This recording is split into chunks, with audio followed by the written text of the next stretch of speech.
بسم الله الرحمن الرحيم.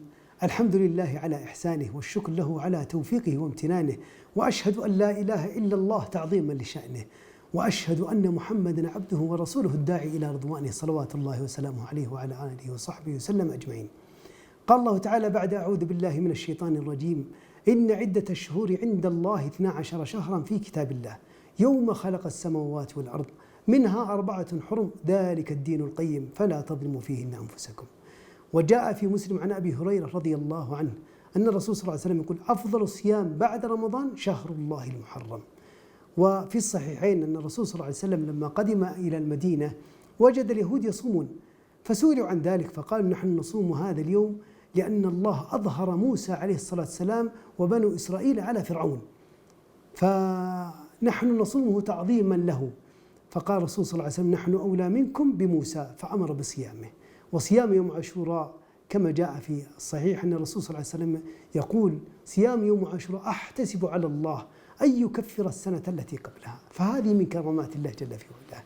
والله يقول جل في علاه: ولما تراءى الجمعان قال أصحاب موسى إنا لمدركون قال كلا إن معي ربي سيهدين. فهذه الآية وقفة نقف لعظمة الله جل في علاه في هذا الموقف. الله سبحانه عز وجل فهو أحق من ذكر وأحق من عبد وأكرم من أعطى وأجود من سئل، لا يطاع إلا بإذنه ولا يعصى إلا بعلمه، عظيم جل في علاه. فهذه الآية تدل على عظمته.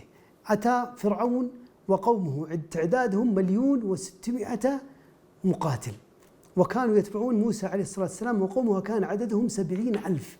فلما وصلوا إلى شاطئ البحر أصحاب موسى أيقنوا بالهلاك، ولكن موسى كان عنده اليقين على الله جل في علاه أن الله فعال لما يريد. فلما حصل الموقف قالوا أصحاب موسى إنا لمدركون قال كلا إن معي ربي سيهدين. وهذا يقول الأنبياء.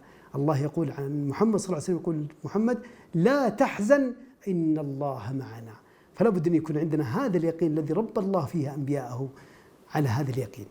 فوقفوا في هذا الموقف. الله سبحانه وتعالى أمر موسى عليه الصلاة والسلام أن يضرب البحر بعصاه، فلما ضربه فانفلق فكان كل فرق كالطود العظيم.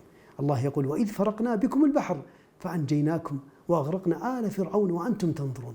من آية الله جل في علاه أن الله جل في علاه قال: فاضرب لهم طريقا في البحر يبسا لا تخاف دركا ولا تخشى.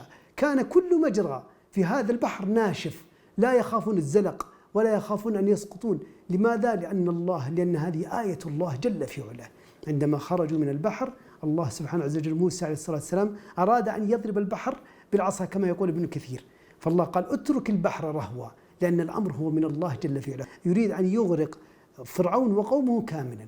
فالله سبحانه عز وجل بين أن كيف تأتي عندنا عظمة الله في هذا الموقف، نعظم الله، فيأتي عندنا شكر الله جل في علاه على إنقاذ موسى ومعرفة عظمة الله سبحانه عز وجل.